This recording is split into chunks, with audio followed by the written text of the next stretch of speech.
Olá, pessoal. Boa noite a todos. Boa noite, meus irmãos. Sejam todos muito bem-vindos. Boa noite ao nosso barquinho. Boa noite, queridos. Tá legal o som aí para vocês? O pessoal na live passada reclamou que o som tava um pouquinho baixo. Eu dei uma aumentadinha. Vê se ficou melhor aí para vocês. Tá todo mundo ouvindo bem? Vocês podem me dar o feedback aí, viu? Fiquem à vontade, a casa é nossa. A casa é nossa. Boa noite Raquel, querida. Boa noite Mirtes, Lucas, um abraço, irmão. Boa noite Carla, boa noite Dona Dalva, um beijo pra senhora. Boa noite Aline, beijinho pra Melinda. Rica, boa noite, irmão. Beijo pra Lelê, pra você, pra filhota. Boa noite, Simoni. Boa noite, Cris. Boa noite, Mainha, Beth.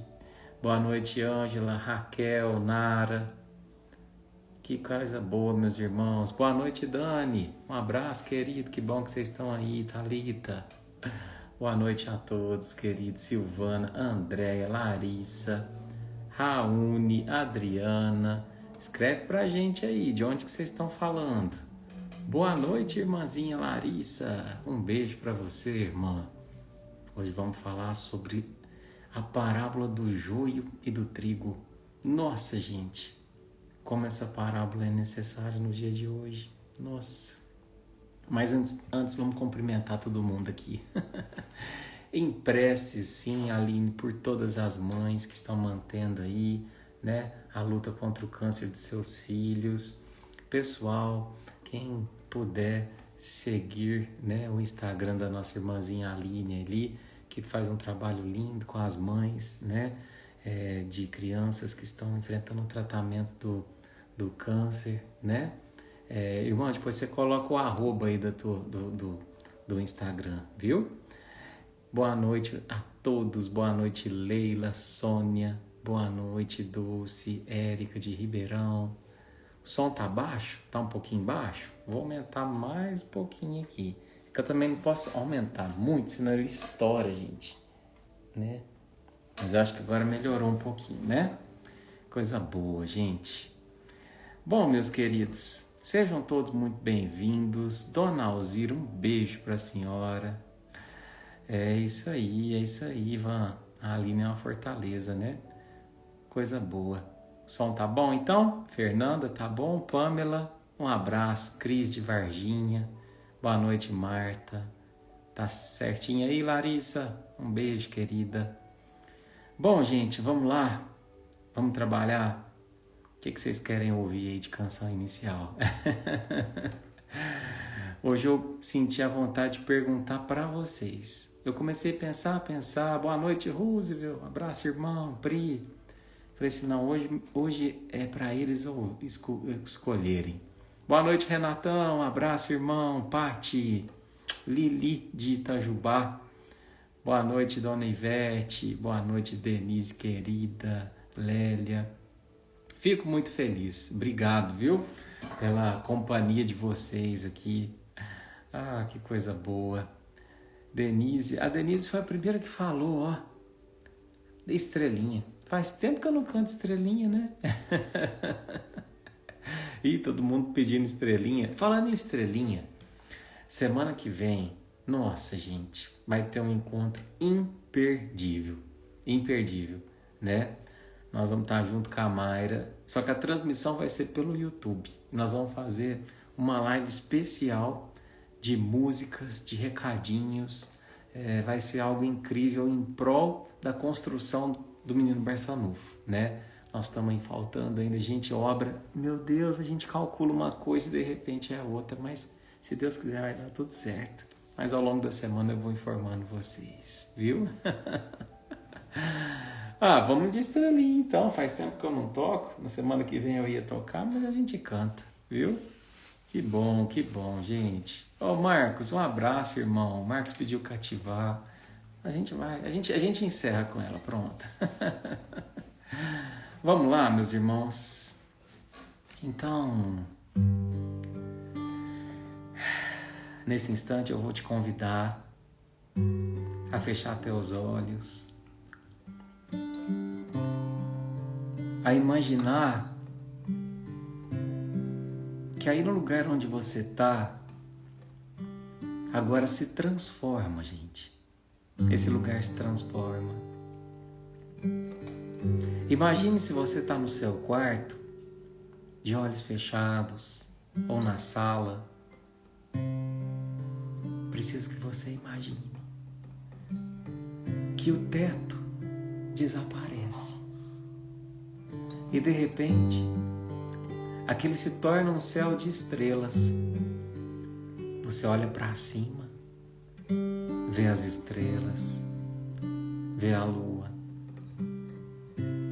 e se conecta com Deus através do céu. E entende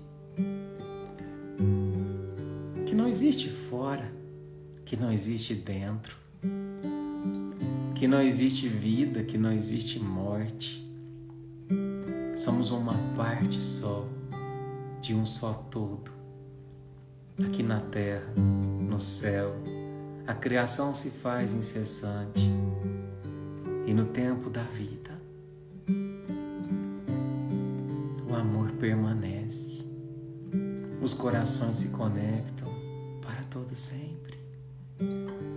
Nesse instante, aproveita para enviar um abraço carinhoso a um ente querido. E aqui não é para a gente trazer tristeza, nem dor, não. É um abraço de saudade, é um abraço de carinho, é um abraço que diz: olha, você faz falta, mas eu estou aprendendo a seguir.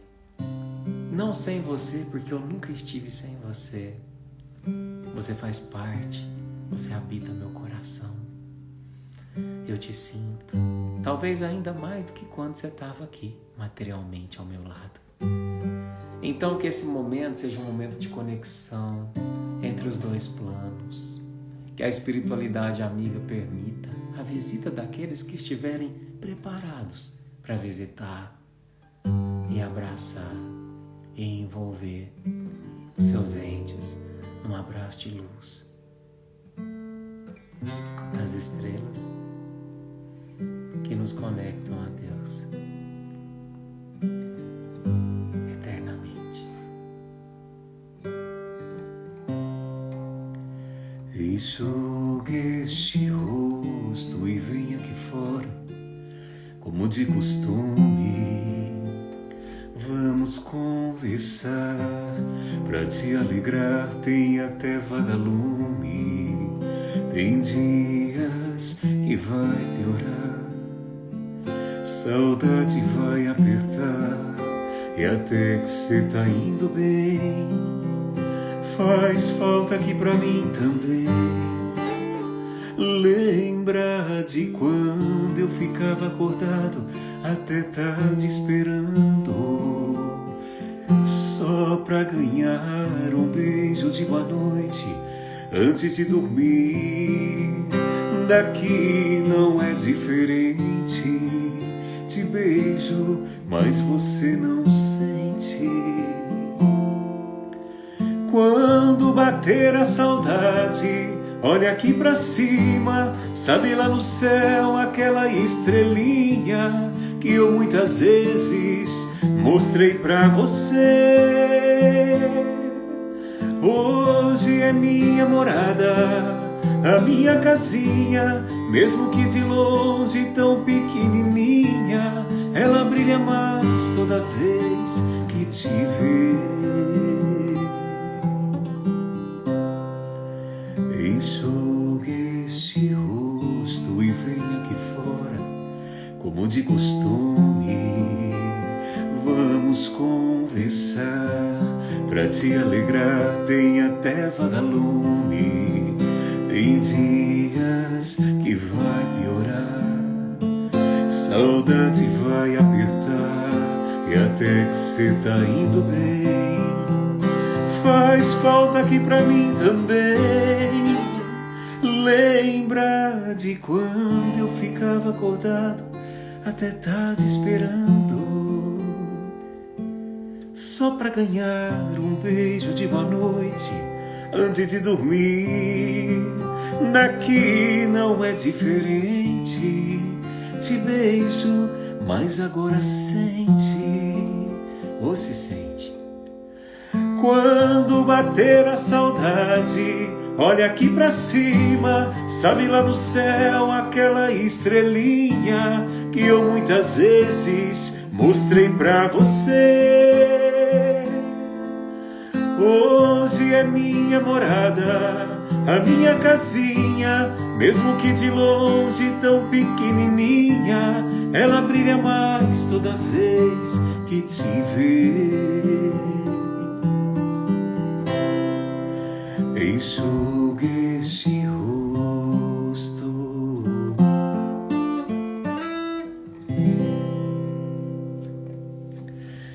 Que assim seja, meus queridos. Que a gente possa sentir o amor das nossas estrelinhas. Oh, meus irmãos, que alegria, né? Hoje eu tô aqui tentando colocar essa musiquinha aqui agora pra gente. Mas deixa eu só lavar o rosto. Eu já comecei chorando. Aí não dá certo.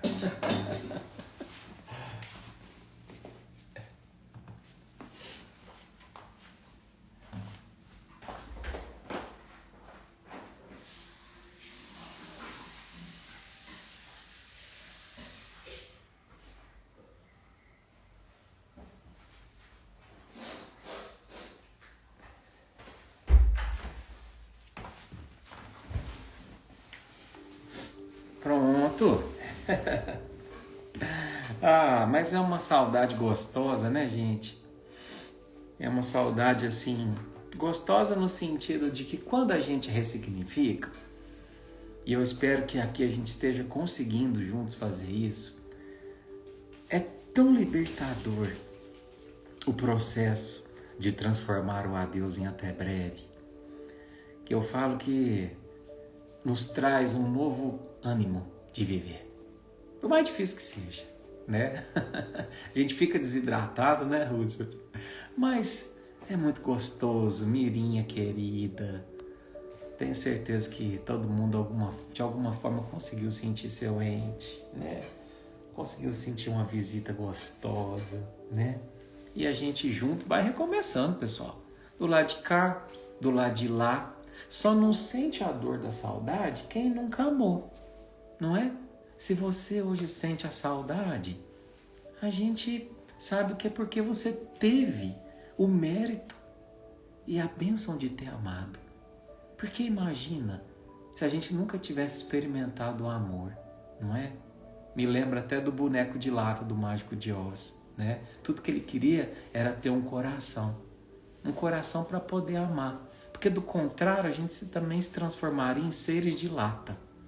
Então, eu sei que para muitos ainda é difícil quem está no começo do luto. Mas para você que já está num processo de recomeço, busca substituir a dor no sentido de por que você se foi, por aquela afirmação que diz obrigado pelo tempo que ficou. Porque você me ensinou tanto. Você me ensinou tanto. Mas é isso, meus queridos. Vamos trabalhar? Que hoje a gente tem uma parábola linda pela frente, né? Eu vou pedir licença para a gente desligar aqui os comentários, não com a insensibilidade, viu? De sentir aí no coraçãozinho de vocês, mas eu tenho certeza que todo mundo aqui conseguiu receber uma visitinha, um abraço, um carinho, tá? Mas vamos lá, meus irmãos, hoje nós vamos falar sobre a parábola do joio e do trigo, né? E eu não sei para vocês, sabe, gente? Mas depois que a gente começou a fazer essa série das parábolas, eu tenho refletido tanto na minha vida. Eu me pego assim nos dias, né? E numa proximidade tão grande com Jesus. E também assim as situações que acontecem, eu sempre recordo de alguma parábola que a gente já falou aqui. Então, nossa, volta e meia eu estou lembrando da parábola dos talentos. Volta e meia eu estou lembrando da parábola do bom samaritano. E eu acho que esse é o propósito, sabe? Todo conhecimento que a gente passa aqui, a gente guarda no bolsinho da alma aí. E quando a gente vivencia uma situação onde a gente fica numa encruzilhada, ou a gente se pergunta, o que eu faço? O que Jesus faria? A gente se lembra da parábola. E aí a gente toma sempre o melhor caminho.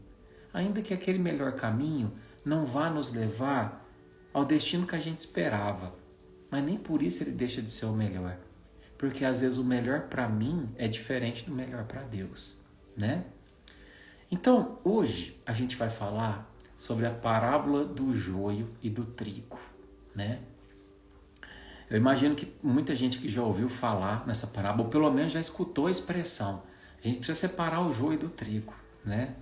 Mas, como a gente tem feito aqui, e tem sido muito legal aprender com vocês, de uma forma mais profunda, mais reflexiva e sempre trazendo para a nossa vida agora. Agora. Porque de nada adianta a gente falar sobre essas parábolas se eu não consigo visualizar esse ensinamento aplicado na minha vida, Eduardo. Esse é o propósito dessa série de parábolas, né? Então, essa parábola, meus irmãos, ela está lá no capítulo 13 de Mateus, né? E essa parábola é contada por Jesus da seguinte forma: o reino dos céus é semelhante ao homem que semeou a semente no seu campo. Dormindo, porém, o homem, veio o seu inimigo e semeou o joio no meio do trigo e partiu. Quando germinou o ramo e produziu fruto, então apareceu também o joio.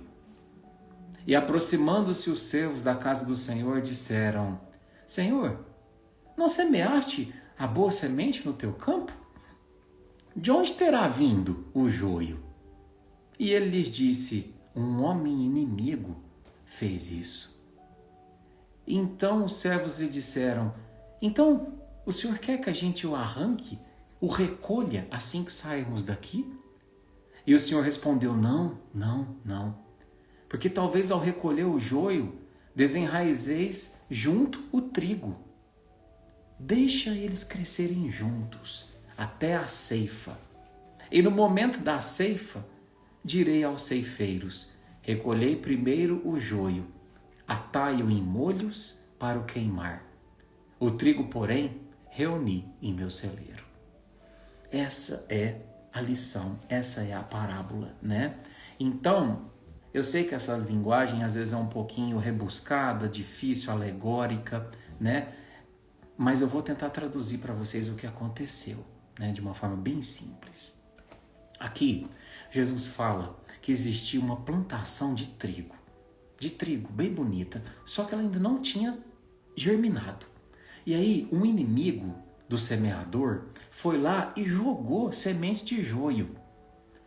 E o que acontece? O joio e o trigo são extremamente parecidos, muito parecidos. Você não consegue distinguir uma mudinha da outra, né? Então, quando eles brotaram, os servos viraram para o Senhor e falaram assim: Senhor, mas tá cheio de joio aqui no meio desse trigo. O Senhor quer que quando a gente sair daqui, a gente tire fora esse joio daqui? E o Senhor sabiamente falou assim: não precisa não. Sabe por quê? Porque às vezes vocês vão tirar fora o joio e vai sair trigo junto.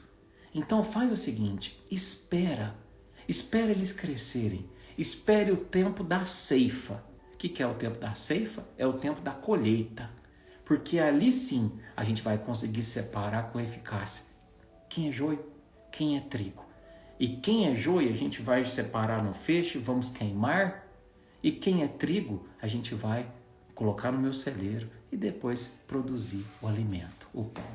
Bom, essa é a lição, extremamente profunda, né? Então, dentro dessa parábola, meus irmãos, a gente tem diversas lições e a gente vai hoje trabalhar em cima de 5 principais delas, né? A primeira é o seguinte: eu trouxe para vocês, eu falei para vocês, né, que quando a semente de trigo, quando diz aqui, quando a semente de trigo começou a brotar e a romper a terra, o joio também apareceu. E eles são muito parecidos, muito parecidos. Então, é apenas para que a gente pense numa coisa. Num primeiro momento, a gente não consegue distinguir quem tem a pretensão de ser joio e quem tem a pretensão de ser trigo nas nossas vidas. Isso é muito curioso, isso é muito necessário para que a gente, às vezes, não saia fazendo julgamentos precipitados. A primeira lição é isso. A primeira lição é: a gente precisa de ter o cuidado para respeitar o tempo, a fim de que cada um possa ter a oportunidade de se mostrar joio, de se mostrar trigo. Eu fui pesquisar um pouquinho com profundidade a respeito do aspecto botânico, né, dessas duas sementes, do joio e do trigo. E eles são de fato muito parecidos, muito mesmo. Só que, por que Jesus pede, por que Jesus pede para que se espere o tempo da colheita para que se separe? Sabe por quê? Olha só que interessante. Apesar de serem extremamente parecidos, inclusive naquele pendão, quem já viu uma plantação de trigo, ele solta um pendão. E dentro daquele pendão tem as bagas, né? E dentro daquelas bagas tem a sementinha. Se eu pego a semente do trigo, daquele pendão, esfarelo assim na minha mão, ó, e sopro, vai ficar cheio de sementinha de trigo. E com aquelas sementinhas é que eu faço o pão, que é o alimento. Agora, se eu pego o joio, que é aquele pendão, e esfarelo assim na minha mão e sopro, não fica nada. Sabe por quê? Porque o joio é vazio. É muito curioso. Ele não tem uma semente. Ele não tem um fruto, melhor dizendo, dentro dele. Não se produz nada a partir do joio. E aí eu fui pensar, engraçado, né? O trigo é parecido com o joio, mas a diferença está justamente no que ele produz, no que tem dentro dele. Dentro dele está o alimento. E o alimento, nesse caso, se traduz no amor. No amor. Essa é a grande diferença e a grande lição do joio e do trigo. É o que diferencia uma pessoa entre ser joio e ser trigo. Quem tem o amor é trigo. Quem não tem e não rege a sua vida, pelo menos buscando amar, é joio. E aí, eu quero trazer aqui uma fala para vocês. Tenho certeza que ela está aí assistindo essa live, né? A gente tem lá no nosso grupo de estudos, né? Todos os domingos aqui em Franca, a gente tem o GMR, né? E é um grupo que tem múltiplas pessoas. A gente faz uma roda, tipo uma terapia, né? À luz do Evangelho. E aí tem uma senhora que frequenta lá, que é a Dona Rosa, né? A Dona Rosa não é palestrante. A Dona Rosa não tem um conhecimento espírita vasto, no sentido de já ter lido muitas obras, né? Isso não torna ela melhor nem pior, né? Não torna ninguém melhor nem pior. A Dona Rosa é uma pessoa simples, mas ela tem uma sabedoria. E na semana passada, a gente estava estudando junto sobre a lei de amor.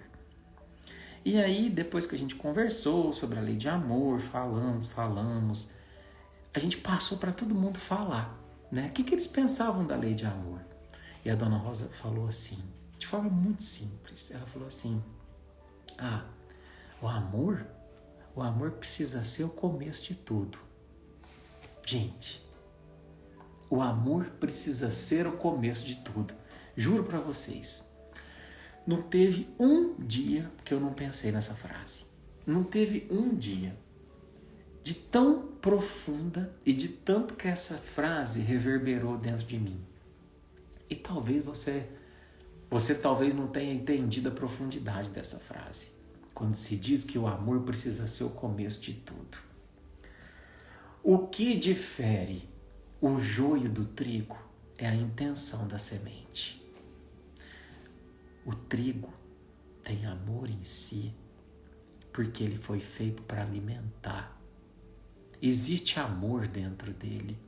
Ele veio para servir. E isso que o torna trigo. E quando a gente tem a intenção do amor no início da nossa semente, todo trabalho, toda relação é bendito. Nossa, Eduardo, é verdade, mas você podia dar um exemplo? Claro que eu podia. Por exemplo, quando você se formou, se você fez faculdade, ou quando você foi procurar um trabalho. Se você procurou aquilo por dinheiro, apenas uma hora há de surgir um vazio. Uma hora há daquilo não te fazer mais bem, ou de você falar assim, nossa, não sei, que saco, tem que levantar e ir para esse lugar. Agora, se você colocou na semente da intenção do teu trabalho o amor, eu vou fazer isso porque eu amo fazer isso. Eu sei que tem dias difíceis, todas as profissões têm, mas eu gosto tanto de atender as pessoas. Eu gosto tanto de ser dona de casa. Gosto de fazer, de preparar um almocinho, gosto de cuidar da casa. Eu gosto de fazer uma limpeza. Eu gosto de ser médico. Gosto de ser psicólogo, gosto das pessoas, gosto de ajudar a desembaraçar. Eu gosto de trabalhar no mercado, gosto de varrer a rua. Não importa a sua profissão. O que importa é se a semente dela existe amor, porque ela se torna trigo. Isso serve também para as relações. Quando a gente se casa com alguém, quando a gente se une a alguém, a gente lá começa e fala assim, eu estou me casando porque eu amo. Mas às vezes, o tempo vai passando e os joios em torno do trigo faz com que a gente esqueça do motivo pelo qual casamos. E de repente um casamento se torna uma competição. E de repente um casamento se torna uma guerra para saber quem tem razão sobre vaidade, sobre egoísmo, sobre conveniência. E o amor se perde. Isso acontece em tudo, até nos projetos sociais. Às vezes você inicia um projeto pequitinho por amor, mas ele começa a crescer, as pessoas começam a olhar e trazer um monte de elogios, de não sei o que tem, você acredita naquilo, cai naquilo e de repente o que move o seu projeto não é mais o amor, é a vaidade. E a coisa se perde, O joio sufoca o trigo. Essa é a primeira lição. Nunca esqueça que o amor é o início de tudo. Que o amor precisa ser o início de tudo. Então, se de repente, teu relacionamento, teu trabalho, qualquer coisa que te cerca, em algum momento você percebe que o amor deixou de mover, faça um movimento de retomada. Pare, reflita. Em que momento o amor deixou de ser o pano de fundo disso que acontece? Isso é muito necessário, meus irmãos. É muito necessário. Bom, continuando a nossa lição. Assim que os servos viram que o joio estava nascendo, aconteceu ali um primeiro impulso, que é o impulso natural que todo mundo tem. E aí perguntaram para o Senhor, mas quem que foi o culpado? Quem que semeou esse joio aqui? Porque uma vez identificado o joio, é só a gente arrancar o joio. Esse é o nosso movimento inicial para com aqueles que nos cercam, que são joio. Não tem aquela pessoa da família que você fala assim, se não existisse essa pessoa na família, a família seria muito melhor. Essa pessoa só causa discórdia, não tem um aniversário que ela não faz um comentário inconveniente. Passa uma semana que ela não posta uma coisa no grupo da família e cria discórdia. Isso no trabalho, isso em tantas coisas. Mas por que Deus permite esse joio, Senhor? Por que, Eduardo? Por que não teve uma plantação só de joio e uma plantação só de trigo? É só a gente arrancar aquele joio. Pois é. Mas o Senhor fala que a gente tem que tomar cuidado, porque às vezes a gente vai arrancar e a gente, sem querer, acaba tirando o trigo junto. E no processo de arrancar, muitas vezes nós acabamos nos tornando joio. Agora eu não entendi, Eduardo. Como assim? Pois é. Olha a sutileza da parábola. quando os servos viram para o Senhor e falam assim, Senhor, se o Senhor quiser que a gente tire aqui o joio, a gente arranca ele, quando a gente sair, a gente pode arrancar. E aí eu falo para vocês, Jesus respirou, presta atenção que tem lição. Por que ele fala assim? Quando a gente sair, a gente pode arrancar o joio. Por que ele não arranca na frente de Jesus? Por quê? Por que ele não arranca ali na frente do Senhor? Sabe por quê? Porque o processo do arrancar a força é um trabalho sujo. É um trabalho de violência. E quando a gente quer cometer um trabalho sujo, violento, a gente não quer que o Senhor testemunhe. É ou não é? É ou não é? Quando a gente ofende, quando a gente magoa, quando a gente maldiz, fala baixo porque Jesus pode estar ouvindo. A gente não tem quase esse comportamento infantilizado, como se ele não estivesse dentro de nós, como se ele estivesse de longe e tivesse problema de audição. E assim eu fui. E aqui a gente tem a segunda lição, uma grande lição preciosa para a sua vida, para a minha vida. A lição é, quando a gente tiver que decidir algo,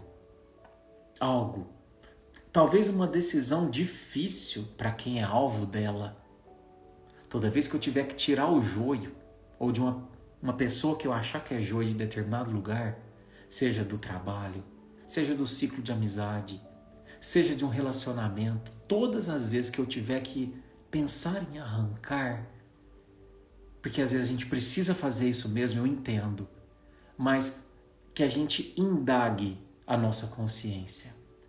Se Jesus estivesse aqui do meu lado, eu arrancaria dessa forma.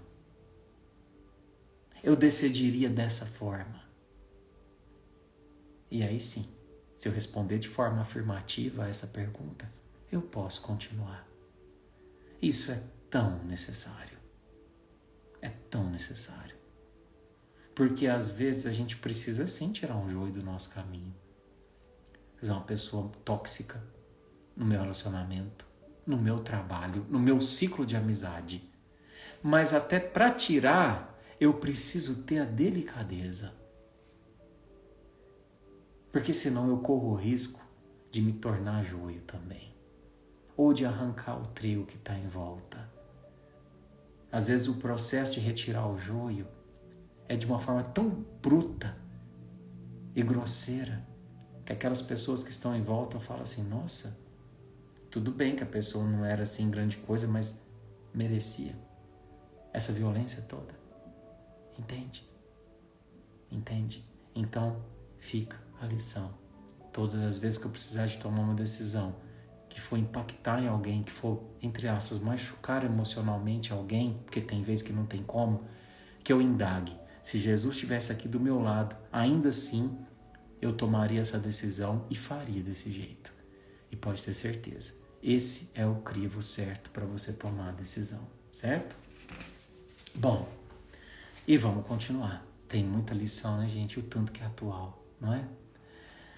Então, Jesus, diante daquela questão e vendo que as sementes eram extremamente parecidas, as mudinhas eram extremamente parecidas, ele diz, né, para que a gente não retire daquele momento, o Senhor diz que não retire naquele momento, e que a gente esperasse, que os servos esperassem o tempo de ceifar. O que é o tempo da ceifa? A ceifa é a poda, é cortar, ceifar. É quando você corta ali o pendão onde estão os grãos. E ali sim, você vai separar joio de trigo. E aqui tem uma terceira lição. Sobre o tempo. Sobre o tempo. Porque nós somos muito imediatistas. Somos imediatistas. Demais da conta. Quantas vezes a gente acaba cometendo injustiças. Esses dias eu ouvi uma lição muito interessante, né? Que falava sobre a injustiça. Conta a lição que haviam 2 vizinhos que haviam comprado 2 coelhos, né? E aí eles brincavam as crianças juntos, tal, e uma das casas tinha um cachorro, um pastor alemão. E aí ele brincava junto com os coelhinhos dos vizinhos ali. Ele adorava os coelhinhos, eram como se fossem amigos dele. E aí, era uma sexta-feira, então eles saíram para viajar e pouco antes da viagem soltaram os animais, tudo, e perceberam que as crianças ali haviam entrado nos carros para viajar juntos, um pouco chorosas, um pouco tristes, mas deixaram a coisa seguir. E então, quando retornaram de viagem, no domingo, as crianças haviam ficado no local onde tinha viajado, voltaram apenas os adultos. E quando eles chegam na casa, o pastor alemão aparece com o cachorro, com o coelho, todo sujo de barro, morto, segurando na boca aquele coelhinho, né? Como se quisesse mostrar para eles. Eles estranharam o comportamento daquele animal, daquele cachorro, né? Ele era tão dócil e ali ele tinha matado o coelho. E um deles era muito severo. Foi lá e bateu no cachorro. E o cachorro, triste, né? Enfiou o rabinho no meio das pernas e entrou para dentro da casa. E então, na segunda-feira, eles pegaram e falaram assim, agora o que a gente vai fazer? As crianças vão chegar na segunda. Vamos pegar o coelhinho, vamos lavar ele bem, vamos limpar ele bem e colocar na casinha. E aí as crianças vão ver lá e pelo menos é menos traumático, né? Elas vão ver que o coelhinho simplesmente morreu. E assim fizeram. E aí, de repente, quando as crianças chegaram, que foram na casinha, começaram a gritar desesperadas. Ai, socorro, socorro, socorro! E aí eles foram lá ver. E falaram assim, mas o que aconteceu? Aconteceu? Ai, o coelhinho que tinha morrido, a gente enterrou ele sexta-feira. E agora ele apareceu dentro da casinha, limpo. Olha, o julgamento precipitado. Eu sei que é uma história forte, mas na verdade, olha o que tinha acontecido. Vocês esperavam esse desfecho? O coelhinho simplesmente havia morrido, as crianças tinham sepultado, e o cachorro, como era muito amigo, procurou desesperadamente o coelhinho. E de repente achou ele, desenterrou e foi lá mostrar para os donos. Aqui eu achei. Mas ele já estava sem vida. E castigou o cachorro por ele ter sido fiel. Naquele momento, não se sabia se o cachorro era joio ou trigo. E eu tenho certeza que você ouviu essa história e pensou assim, cachorro mau, cachorro maldoso matou o coelho. Não, ele não matou. E quantas vezes a gente faz isso com as pessoas que nos cercam, achando que elas também são más. Porque eu julgo que uma pessoa é joio sem dar a oportunidade de frutificar. E aqui a gente entra no respeito ao efeito do tempo. Porque só o tempo é capaz de nos mostrar se alguém tem dentro de si a semente do amor ou se alguém tem dentro de si a fava vazia. A fava vazia. Então, deixai crescer ambos juntos, disse o Senhor, tanto o joio quanto o trigo. Tanto o joio quanto o trigo. Mas aí, talvez você que está aí do outro lado, principalmente você que está começando agora, seja no espiritismo, ou você nem é espírita, mas você sempre se fez uma pergunta. Qual é a pergunta? Eduardo, por que Deus permite o mal? Por que existe o joio?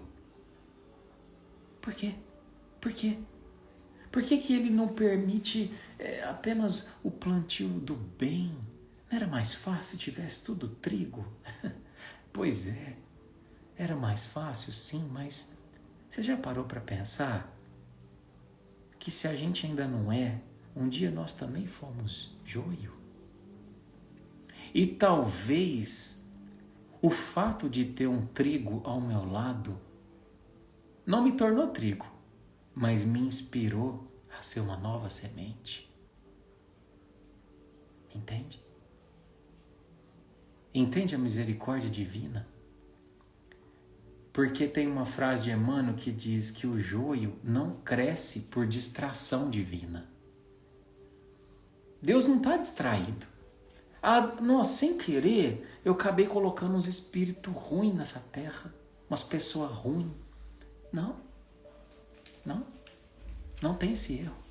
Nós estamos falando de Deus.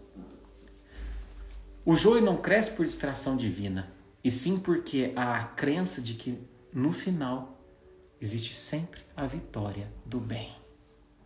E a vitória do bem se dá também em permitir que todo joio um dia esteja condenado a se tornar trigo. E sabe o que vai fazer com que isso aconteça? Não é a sua palavra, não é a sua pregação, não é a sua encheção de saco com aqueles que te cercam, seja no seu lar, na sua casa, no seu trabalho. Porque às vezes a gente começa a estudar sobre Jesus e sai por aí querendo pregar de uma forma invasiva, desrespeitosa, censurar. Não é a palavra, meus irmãos, é o exemplo. É o exemplo. Às vezes, é como eu disse, quem nasce joio não vai morrer trigo, vai morrer joio. A semente não pode se transformar, mas ela pode se inspirar a se tornar, quem sabe, o enxerto de outra semente. Já ouviram falar nessa palavrinha? Aqui no interior a gente fala enxerto, né? Enxerto é, por exemplo, quando você pega um pé de limão, põe perto de um pé de laranja e você utiliza um para acabar sustentando o outro. Sabiam que isso acontece? Mas o limão não deixa de ser limão, mas ele foi ali alimentado pela experiência de estar ao lado da laranja. E talvez o mesmo aconteça com o joio. Talvez aquele espírito que está aí na sua casa ou no seu trabalho é dificultoso, ele dá problema, ele complica, mas ninguém resiste ao poder do amor. E às vezes o teu amor vai inspirar ele, talvez não nessa vida a nascer trigo, mas quem sabe na outra ele esteja mais próximo disso. Ainda que seja para ele render um grãozinho de trigo. Entende? Quero dizer uma frase para você que às vezes ainda traz a vingança dentro do seu coração. Não tem problema. Às vezes o começo do perdão, às vezes é a vingança mesmo. A gente precisa encarar esse processo. Às vezes tem dores tão grandes que nos causaram, traumas tão grandes, que a gente não consegue sair do pensamento da vingança. Mas esses dias eu li uma frase que fala assim, abre aspas. A melhor vingança contra aquele que te causou profundo mal é não tornar-se como ele. Olha, que coisa linda. Que coisa linda. Essa é a melhor vingança, não se tornar como ele. Porque se você se tornar, serão dois doentes. O Chico, uma vez, viraram para ele e perguntaram assim, ô Chico, você não fica triste, Chico, quando alguém te ofende? E ele fala assim, eu fico muito triste, meu filho. Mas eu ficaria mais triste ainda se fosse eu o ofensor. Olha que bonito isso, gente, né? Então, calma. O joio também vai passar pelo tempo da ceifa. O tempo da ceifa vai fazer justiça. Porque às vezes na lei dos homens não se faz justiça.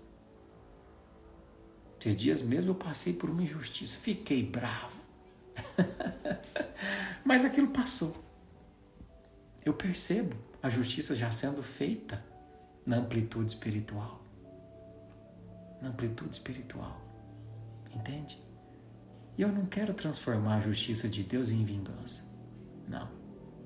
Eu quero entender que ela também é amor. Né? Quanta energia que a gente gasta na ânsia de querer ceifar antes do tempo. Não é? Eu quero tirar essa pessoa da família, quero tirar essa pessoa do trabalho, então eu vou falar mal, eu vou prejudicar a imagem dela, eu vou sair por aí contando as verdades, sim, como se eu fosse o dono da ceifa, mas eu não sou o dono da ceifa. Quanta energia a gente consome querendo que o joio tenha atitude de trigo, mas ele é só joio. E a gente às vezes esquece de se preocupar se de fato eu estou sendo trigo. E se eu estou sendo trigo, quantos grãos eu estou rendendo? Entende? Então é engraçado, né? A gente vê, principalmente na internet, né? A forma como as pessoas, a forma agressiva, como muitas vezes as pessoas querem convencer umas às outras sobre a prática do bem. Dentro de fóruns espíritas, para a gente não falar de nenhuma outra religião, estou falando da minha, né? Ah, mas a gente não pode ser neutro. Ah, mas a gente tem que combater o mal, tem que combater a má palavra. Ah, sim, mas como se combate? Qual arma que você usa? A intolerância? O ataque? A palavra agressiva? Esses tempos mesmo aconteceu um ataque a uma pessoa muito querida minha. E aí eu percebi que começou a haver uma mobilização para contra-atacar. Falei, meu Deus, mas para que essa energia toda que vocês estão querendo gastar nisso? Meus irmãos, pega essa energia e transforma em trabalho. O tempo se encarrega de mostrar quem é trigo, quem é joio. Não é? Não é verdade? E quanta energia a gente gasta querendo convencer o mundo de que aquela pessoa não presta. Para quê? Convencer para quê? Um dia ela vai ter que aprender a amar. Eu não quero ser eu que vai dificultar esse processo. Eu não, para quê? Ela faz parte do mundo. Todas as vezes que eu quero banir alguém da oportunidade de amar, significa que eu estou tirando do mundo a oportunidade de ser um lugar melhor. A gente não entendeu ainda que não existe fora. Não existe fora. Ah, pena de morte. Vai matar o quê? Você vai matar o corpo. O espírito continua. Ele vai reencarnar. E se você odeia, vai reencarnar próximo de você. Pode ter certeza. Então, entende? O processo é do amor. Não tem outra receita. E se está com raiva de mim agora, porque eu estou falando isso, a culpa aqui, ó, a culpa é dele. E essa aqui é partícipe, ó. Eles que nos ensinaram. Entendeu? E, por fim, eu queria lembrar de uma questão, né? Queria encerrar a nossa live de hoje com uma historinha, né? Porque muitas vezes, é como eu disse, a gente quer pegar a ceifa e fazer o papel que não nos compete e gasta uma energia lascada com isso. Então eu quero contar uma história para vocês, muito interessante. Essa é a história de um rei muito poderoso, um rei que, apesar de ser muito poderoso, na época não havia calçados ainda. Então, ele foi fazer uma viagem, e as viagens naquela localidade eram feitas a pé por uma estrada. E uma estrada muito cheia de pedras. E quando ele chegou no destino, os pés dele doíam demais da conta. Doíam demais. Então aquele rei todo-poderoso deu uma ordem aos seus escravos, aos seus servos, e disse: eu quero que vocês retirem o couro de todas as vacas, de todos os camelos, de todos os cavalos e coloquem e cubram aquela estrada inteirinha com o couro deles. E então, imaginando o transtorno que aquilo ia causar, quantos animais seriam sacrificados, e se viesse chuva, e se sobrasse o vento, e se os ladrões roubassem o couro, tudo para não doer o pé do rei. E aí um homem muito sábio sugeriu e falou assim: Rei, posso te dar uma ideia? Fale. Que tal se a gente cobrir o seu pé com um pouco de couro antes de andar? E assim foi feito. E assim nasceu o sapato. Nossa, Eduardo, que história boba. Ah, é boba, é? Quantas vezes a gente fica querendo que a nossa vida, que a estrada da nossa vida seja pavimentada com o couro, achando que eu tenho o poder de impedir que a estrada vai me machucar, que a estrada vai ser difícil de caminhar, que em algumas horas eu vou sofrer ataque do mal, querendo nos blindar em todos os lugares para onde vamos, sem entender que está fora do nosso alcance. Quando, na verdade, a gente só precisa colocar um pouquinho de couro na sola do pé. E literalmente ter o couro um pouco mais grosso, sim. Sim. E o couro fica mais grosso, não é no sentido da insensibilidade, é no sentido da compreensão do que me cerca. Porque se de repente determinada pessoa tem um comportamento na minha família, eu entendo que ela também é um espírito em construção. Eu entendo quem sou eu para ceifar ela e evitar, seja ela joio ou trigo, que tenha a oportunidade de ali crescer. Não fui eu que plantei ali? Foi você que plantou? Não foi?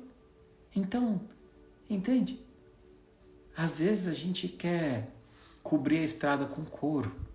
E é aquela alegoria do elefante que vai colher uma flor num jardim. Imagina a cena. O elefante adorou uma rosa que estava no meio do jardim. E ele então entrou no jardim para colher. E ele destruiu o jardim inteiro. Colheu a rosa, mas destruiu o jardim. E assim somos nós. As nossas famílias, os nossos desafetos, os nossos desapontamentos. Às vezes, para convencer de que determinada pessoa fez algo, eu crio um desafeto imenso na família. Eu crio um desafeto imenso no trabalho. E às vezes eu até convenço, mas o que eu causei em volta? Entende? Então, se preocupa com a sua caminhada. E espera o tempo da colheita. Lá a gente vai saber quem é trigo, quem é joio. Entende? Há uma questão no Livro dos Espíritos, 125, para a gente encerrar, que diz assim: aqueles que têm escolhido o caminho do mal chegarão à mesma condição dos espíritos puros? Olha a pergunta. Aquela pessoa que faz tanto mal para mim, Eduardo, um dia ela vai ser um espírito puro que nem Jesus? E os espíritos respondem, sim, mas para estes as eternidades serão mais longas. Eu adoro essa expressão. As eternidades serão mais longas. Sabe por quê? Porque todo mundo tem chance de recomeço. Porque o relógio de Deus, ele não tem ponteiros. Essa expressão é linda, não é? Sabia que o relógio de Deus não tem ponteiros? Mas todo plantio implica numa colheita. E não é a colheita em si que é boa ou má. A colheita em si não é boa nem ruim, mas a semente é. Então, calma. Foca na sua produção. Foca em ser o melhor grão de trigo que você puder ser. E deixa o joio se inspirar em você. Entende? E se permita ser inspiração. No fim das contas, o grande semeador do universo sabe muito bem onde coloca cada semente. E é isso, meus queridos. A nossa fala de hoje sobre a parábola do joio e do trigo. Espero de coração que tenha contribuído aí com você, que tenha ampliado a visão e em algum momento da live você tenha pensado, poxa, é hora de deixar o efeito do tempo fazer seu trabalho, me preocupar mais em ser trigo e deixar o tempo cuidar de mostrar quem é joio. E é isso. Vamos encerrar com uma canção, com uma prece. Se você não tem aí um copinho de água, corre lá e pega. Vamos pedir as vibrações. Se você às vezes não é espírita e também quer pedir uma bênção, não tem problema. Peça também, viu? Então vamos encerrar.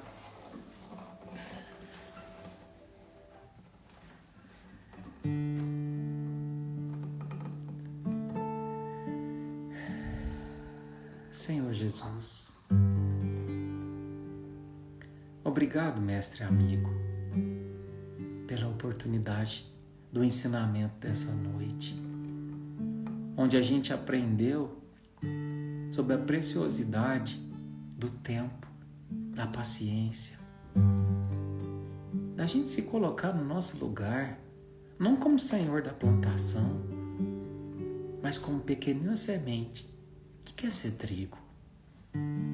Permita, Senhor, que o joio que me cerca não me faça transformar também em joio, ou impedir que eu também possa frutificar, ainda que seja uma pequenina semente de amor convertida em alimento para aqueles que me cercam. Obrigado, mestre amigo. Abençoa e ilumina cada coração que aqui se faz presente, levando a luz, fazendo com que se aproxime de ti. Que assim seja.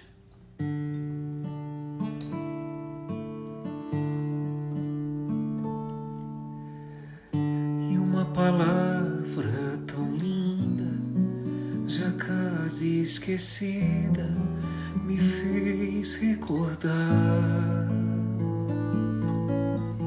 contendo 7 letrinhas e todas juntinhas se lê cativar, cativar é amar, é também carregar, e um pouquinho da dor que alguém tem que levar. Cativou, disse alguém, laços fortes criou, responsável